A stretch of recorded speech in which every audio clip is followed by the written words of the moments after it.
Alright, so to simulate the guides, I like to figure out the guide simulation settings in a separate clean scene, just because it's a lot faster to visualize than having to try to simulate the guides in your regular first scene with all the first systems and everything. So I just have the geometry node with the line in it, and I'm going to blast away most of the body and just recreate a really rough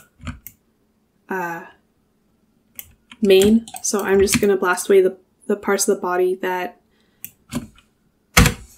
won't have the mane on it. Just get rid of this mouth part here. And then I'm going to select this, add fur, press enter. I'm going to hide the fur since we're not too worried about that right now.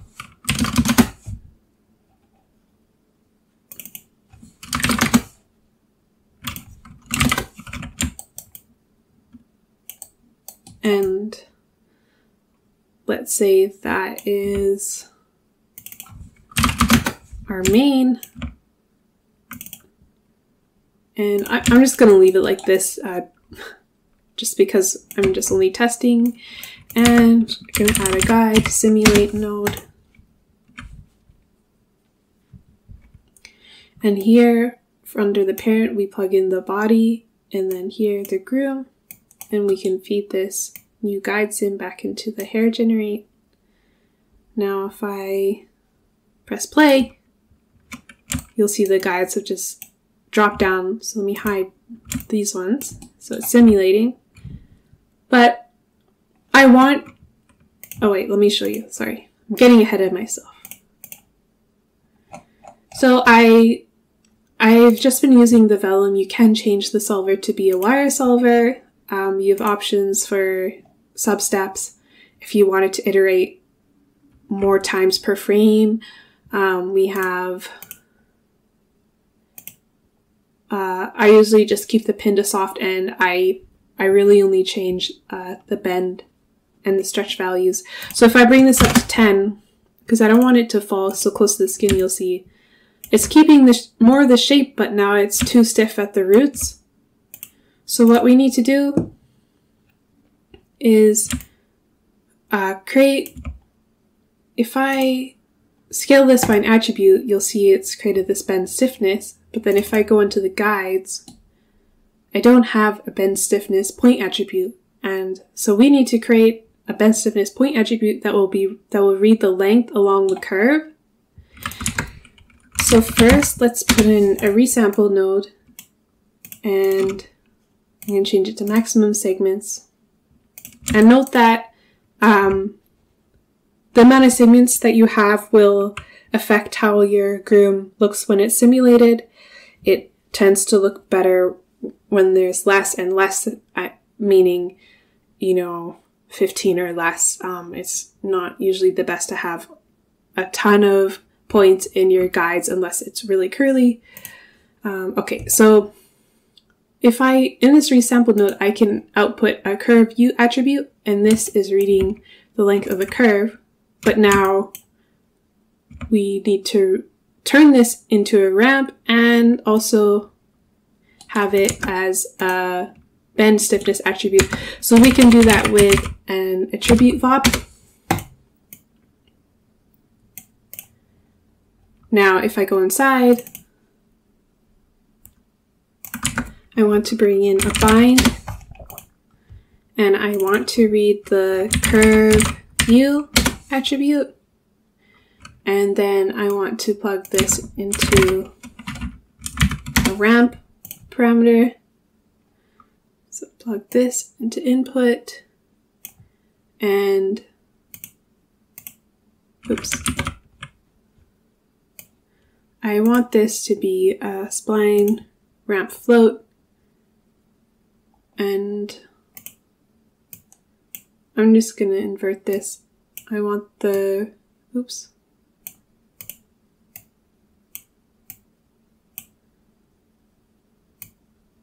There. So that's root to tip. And then from there, I'm going to plug this into another bind.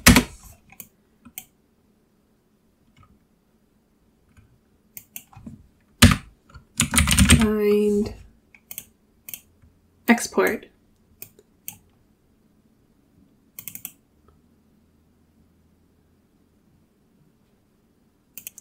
And in this, we're going to call it the bend stiffness. So now we're exporting this new bend stiffness attribute. And then if I go back into the groom and I click on this attribute VOP, we now have this ramp in here. And from here, I can, set the bend stiffness that I would like in the hair. Maybe something like that. And if I middle mouse click here, you see I have the bend stiffness attribute and the curve view attribute, which is what we want. Now, if I go back to the guide sim constraints, I'm scaling this by the bend stiffness. And now if I press play, you'll see it's keeping the shape along the roots, but now the tips of the hair is more free flowing, just more of what I want. And this is something you can keep playing the settings, but this is a general idea of how I would sim the hair for the walk cycle. But with the run, the animation is running in place, but I want it to look like he's running super fast. And I can add wind in the forces here.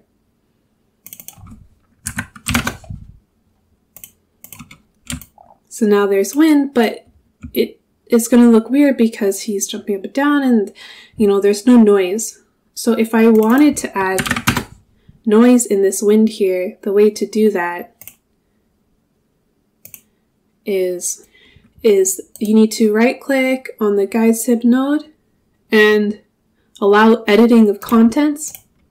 Now we can jump inside and start editing these nodes. And on the left here, you see we have the wire solver, and on the right, we have the vellum. So I want to look for,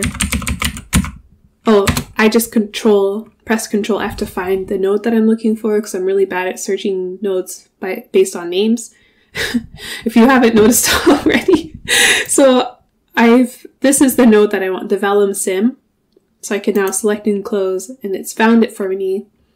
If I double click into this node here, you'll see we have the pop wind, and this is where I can start adding some noise. So just by bringing up the amplitude, should I bring it more?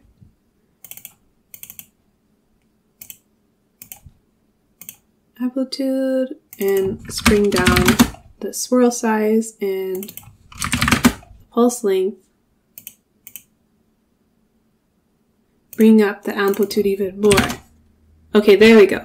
So now we can really see that the wind is blowing and there's noise, and I didn't have the wind quite this strong, but this is how you can create a sort of a windy look.